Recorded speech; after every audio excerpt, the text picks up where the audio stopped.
കൽപ്പാത്തി രഥോത്സവത്തിന് അല്പസമയത്തിനകം കൊടിയേറും. വിശാലാക്ഷി സമേത വിശ്വനാഥ സ്വാമി ക്ഷേത്രം, മന്തക്കര മഹാഗണപതി ക്ഷേത്രം, പഴയ കൽപ്പാത്തി ലക്ഷ്മീനാരായണ പെരുമാൾ ക്ഷേത്രം, ചാത്തപുരം പ്രസന്ന മഹാഗണപതി ക്ഷേത്രം എന്നിവിടങ്ങളിലാണ് കൊടിയേറ്റം. ഈ മാസം 14-നാണ് ഒന്നാം തേരുത്സവം.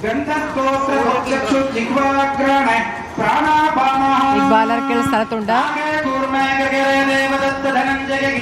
ഇക്ബാൽ, ഇപ്പോൾ കൽപ്പാത്തി രഥോത്സവത്തിന്റെ കൊടിയേറ്റം നടക്കുകയാണ്. എന്താണ് ചടങ്ങിന്റെ പ്രത്യേകതകൾ, എന്താണ് വിശദാംശങ്ങൾ?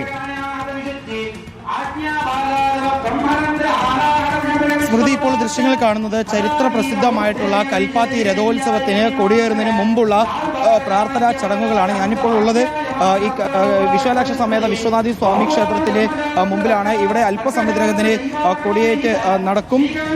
രാവിലെ 11:15-നും 11:30-നും ഇടയിലാണ് ഈ കൊടിയേറ്റിന്റെ മുഹൂർത്തം. ഏതായാലും അല്പസമയത്തിനകം തന്നെ ഇവിടെ കൊടിയേറും. അതിനുശേഷം പിന്നീട് കൽപ്പാത്തിയിലെ തന്നെ മറ്റ് ക്ഷേത്രങ്ങളായിട്ടുള്ള പുതിയ കൽപ്പാത്തി മന്തക്കര മഹാഗണപതി ക്ഷേത്രത്തിലും അതുപോലെ തന്നെ പഴയ കൽപ്പാത്തി ലക്ഷ്മീനാരായണ പെരുമാൾ ക്ഷേത്രം, അതിനോടൊപ്പം തന്നെ ചാത്തപുരം പ്രസന്ന മഹാഗണപതി ക്ഷേത്രങ്ങളിലും കൊടിയേറും. ഇപ്പോൾ ദൃശ്യങ്ങളിൽ കാണുന്നത് അല്പസമയത്തിനകം തന്നെ ഈ വിശാലാക്ഷ സമേത വിശ്വനാഥ സ്വാമി ക്ഷേത്രത്തിൽ കൊടിയേറും. അതിനുശേഷം പിന്നീട് 6 ദിവസങ്ങൾക്ക് ശേഷം 14-ാം തീയതിയാണ് ഒന്നാം തേരുത്സവം. 14, 15, 16 ദിവസങ്ങളായാണ് ഇത്തവണ രഥോത്സവം നടക്കുന്നത്. 16-നാണ് ചരിത്ര പ്രസിദ്ധമായിട്ടുള്ള ദേവരഥ സംഘം നടത്തുക. അതിനിടയിൽ 12-ാം തീയതി അർദ്ധരാത്രിയോടുകൂടി 5-ാം തിരുനാൾ എന്നെല്ലാം പറയുന്ന ഏറ്റവും പ്രസിദ്ധമായിട്ടുള്ള ചടങ്ങുകൾ നടക്കും.